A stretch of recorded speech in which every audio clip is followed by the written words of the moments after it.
You guys, welcome back to Kills. This is now your Anthony Joshua versus Robert Helenius full card review. And yeah, interesting night of boxing, of course. Anthony Joshua with a great knockout, but not the most amazing performance. But I have done a separate review to that there on another video. But I am going to talk about it a bit more on this video as well. But yeah, overall, we're gonna start from the Campbell Hatton fight now, and we'll go up the card. So Campbell Hatton versus Tom Ansell. I think obviously it was an interesting one, and it was fairly dominant from Campbell Hatton. It did end up going the distance, and Campbell Hatton did end up winning that fight on points. I feel like Tom Ansell did land a few decent shots in that fight though, and I think did look better than a few people were expecting. But Campbell Hatton, I believe he's now 13-0. He needs to, keep on upping the ranks, upping the opponents and stuff now, though, to be fair, as he's still not fighting exactly at an exactly high level for what he should be fighting at 13-0. But obviously, benefit of the doubt, he didn't have, the most experienced amateur career though, did he? But overall, 13-0, another good win for Hatton. He was able to outbox Tom Ansell. Tom Ansell took some good shots, and Campbell Hatton got the win that I think the majority of people were expecting, of course. And now needs to move on. He needs to keep on being as active as possible. And Hatton can box very, very well. He's a very good boxer. He looked fairly slick. I still think he does need to work on his head movements a bit more, though, to be fair.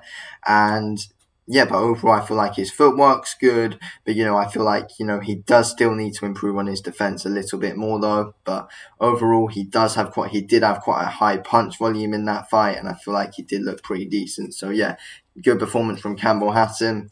Yeah, needs to keep it going now, of course. Okay, next we have now obviously got Johnny Fisher versus Harry Armstrong.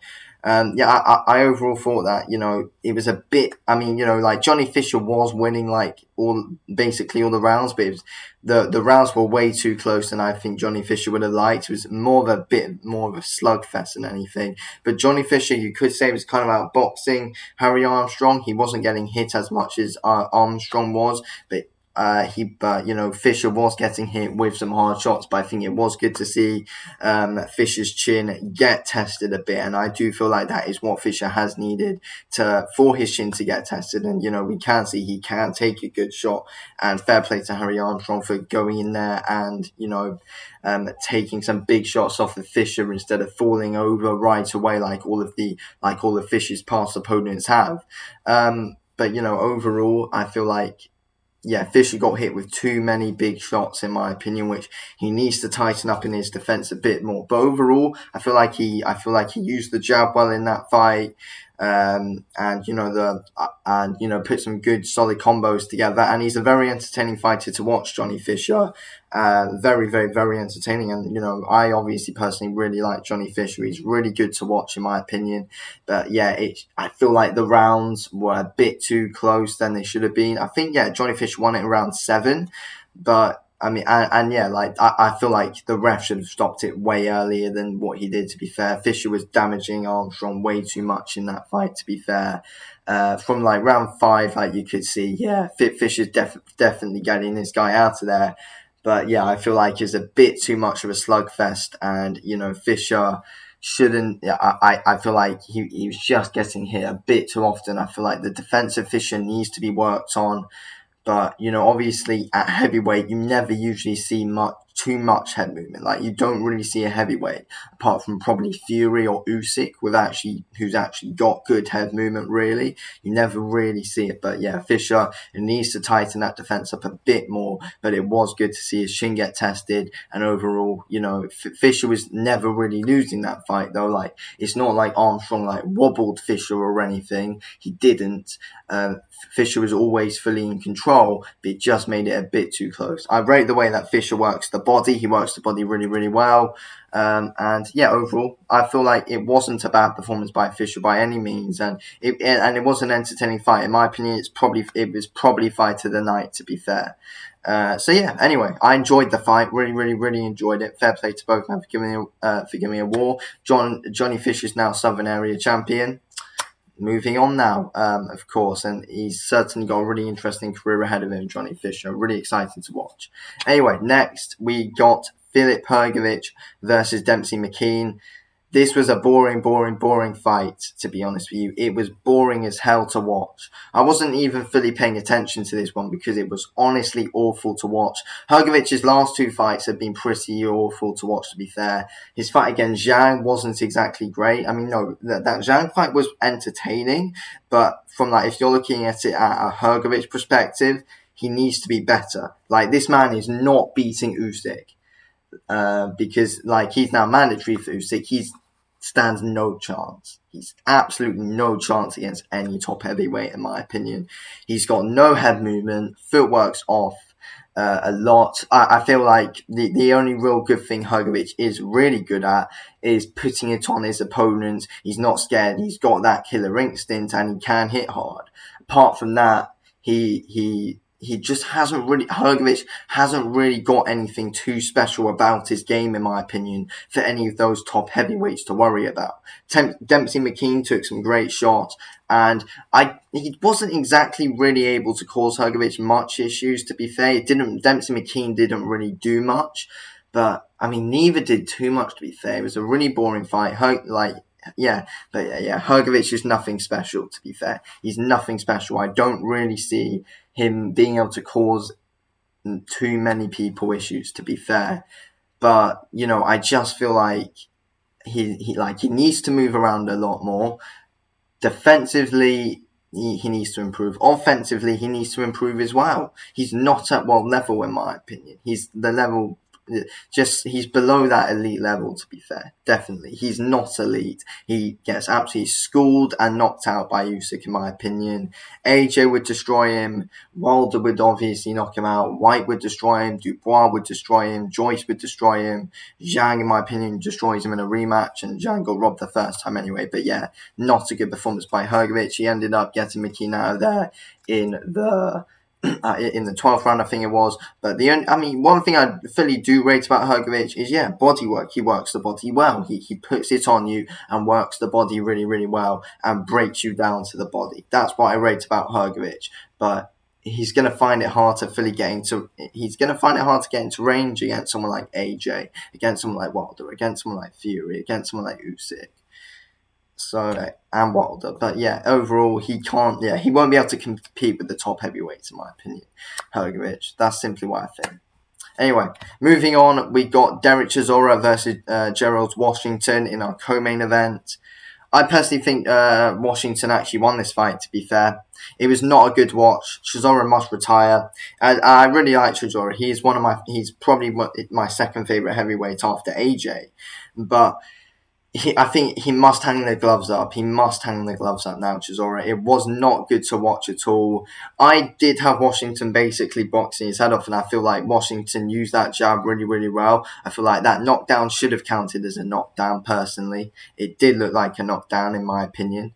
But overall, I feel like Washington used the jab well. Chisora was basically just walking right into that jab, but was able to land quite a few good overhands. It was a close fight, but I had Washington winning.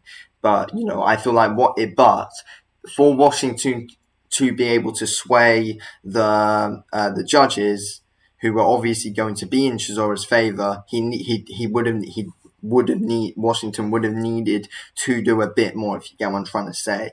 But overall, Chisora must retire now. He doesn't look the same. He got cut badly, and Washington was just able to tee off on that. I feel like Washington should have put it on him a bit more, could have got him out of there. But Chisora's obviously a warrior. But Chisora, he landed some great overhands, great brutal body shots as well, which I kind of do, and Chisora's body work, I kind of do think did affect Washington a bit, which kind of made him a bit more cautious and didn't want to, fully throw the kitchen sink at Derek Chisora. But I had Washington winning, probably 6-4, possibly 7-3 or something. But I wouldn't go as far and say, it's a robbery and stuff. It wasn't a robbery, but I did have Washington winning. I do see how you could possibly give the fight to to Chisora, but no, I gave it to Washington. But yeah, it wasn't the most entertaining fight, to be fair. It was not. It was not exactly an amazing watch.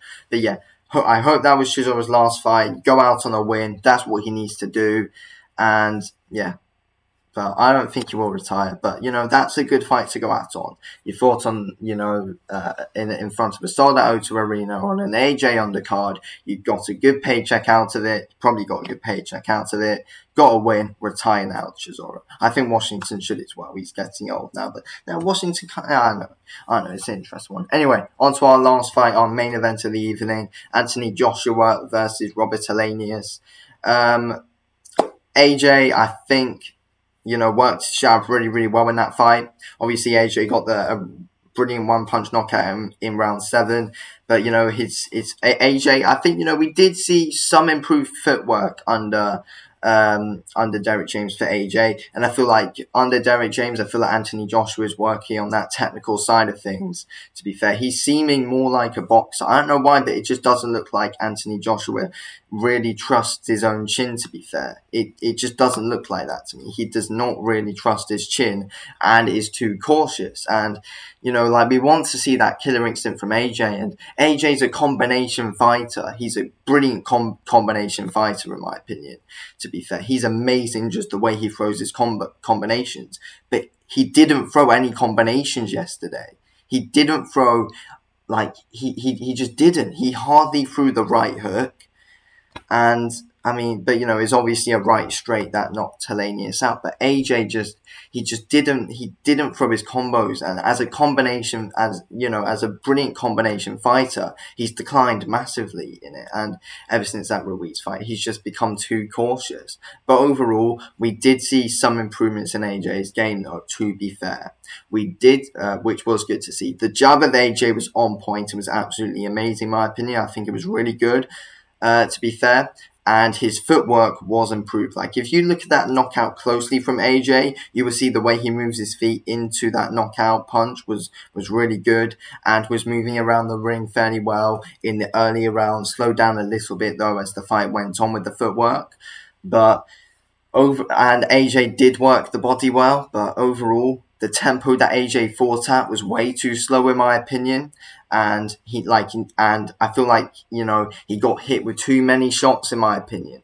Helenius was able to land the lead uppercut a few times in that fight, and he was able to land a few double jabs a few times on AJ in that fight. AJ got hit too much. If he was in there with Wilder, he would have lost that fight, in my opinion, 100%.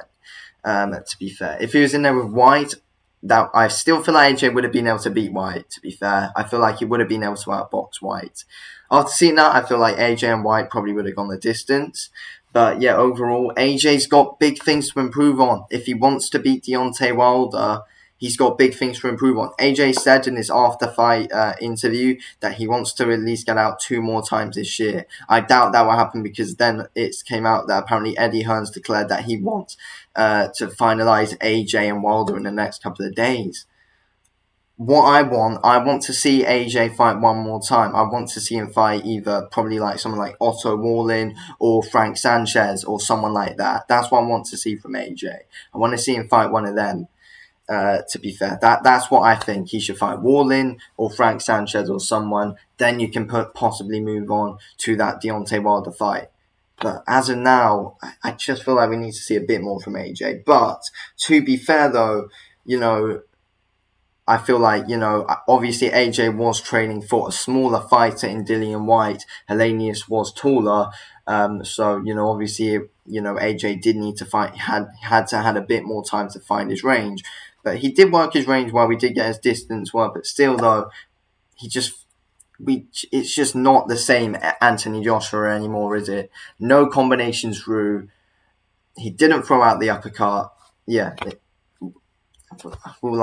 Improvements are needed. He needs that killer instinct if he wants to beat Wilder. He's way too cautious, but he does also need the boxing if he wants to beat Wilder, though. He does need to box, and that is what he did do. But yeah, it was a great knockout, which I was really happy to see from AJ. But big improvements. Improvements are still needed in his game. I feel like defensively, he must improve defensively. He must. And offensively, he needs to throw combos because he didn't do that. But yeah.